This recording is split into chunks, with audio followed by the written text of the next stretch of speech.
Nandito ako sa pag-aayos na sasakyan ng isang public utility jeepney o kung tawagin ay isang traditional jeep. Kailangan kong iayos ang lahat bago dalhin sa Maynila at ipamasada. Tinatanggal ko na ang magkabilang wheel hub ay papalitan ng bagong inner bearing, pero ang outer bearing ay hindi dahil okay pa. At papalitan din ng brake pad, pero pinabanding ko lang para minus gastos. Alam ko ang kondisyon ng sasakyan kasi taong 2011 ko pa ito binili. Bali 13 years na ang sasakyan, pero maganda pa rin.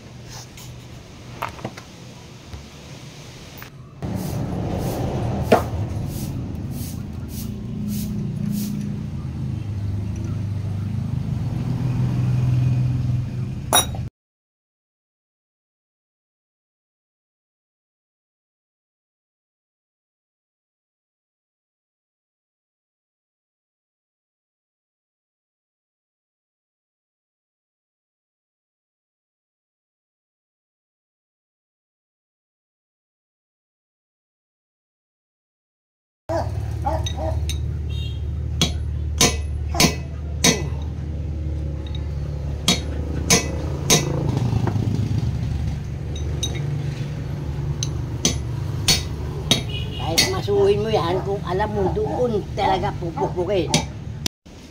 Walang problema o tanggal na ang cone bearing. Ito yung inuupuan ng bearing. Magpapalit ng inner bearing kaya tatanggalin ang lumang cone bearing at papalitan ng bagong bearing.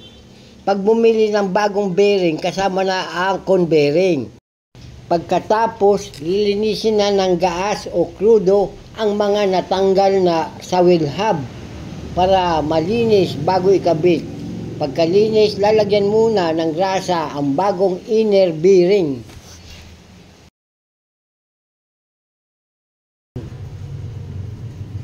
Likurang gulong ng sasakyan.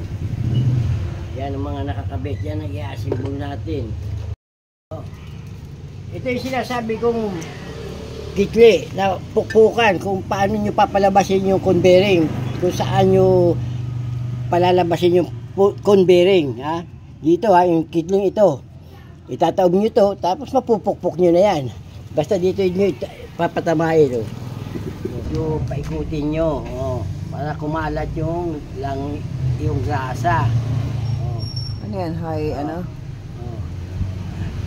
High temp grease? Huwag na. High temp grease. Ngayon, patapos na tayo. Ano muna yan. Para may kabit. Patong muna natin dito. Kukunin natin mamaya para kakabit na. Para hindi malagyan ng buhangin. Ito ang ginagamit kong grasa, ang high trim. Sabihin nyo lang, high trim na grasa. Alam na, maganda ito. Sinasuggest ko ito ang gamitin ninyo para tumagal ang pyesa at lahat ng moving parts ng inyong sasakyan. Ipopost ko na lang para kopyahin nyo na lang. Kapit. Lagyan na lang is. Tagiliran para madaling maikabit. Okay. Oh. Kailangan niya nakaupo. Hindi niya titigilan habang hindi nakaupo yung bearing sa kanya nilalagyan. Wala nakaupo.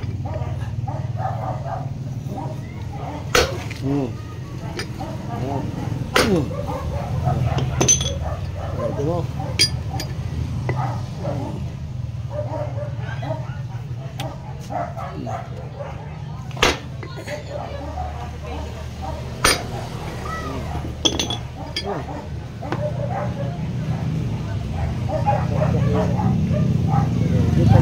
Patay na. Nakaupo na yung cone bearing. Ilalagay na natin yung bagong bearing natin na nilagyan ng grasa Ayan. O, yan na, yun. O, yan na.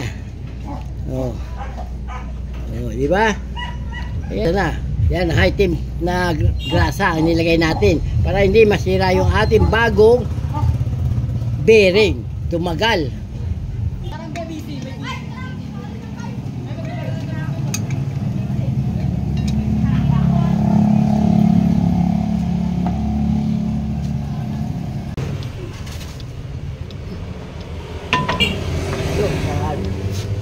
Yan, pasok na. Ang bilis. Video ito. Ito naman yung outer bearing. Ikakabit na rin. Outer bearing.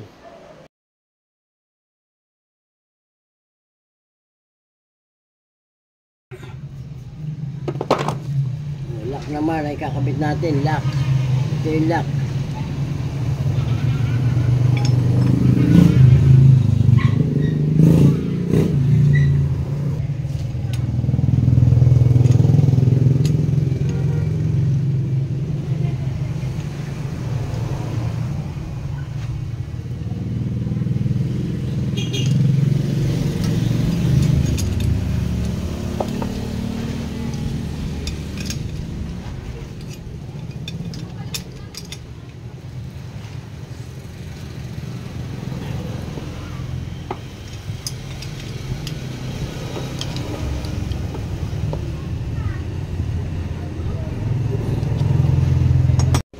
Okay na yan, hindi pa kasi naka-adjust ang brake pad.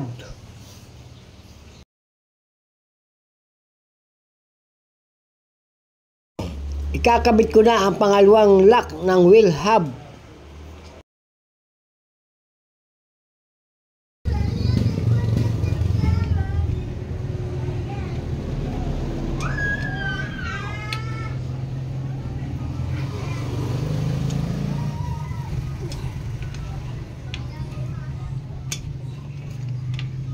Na, ikot na lang gusto ha. Yan na.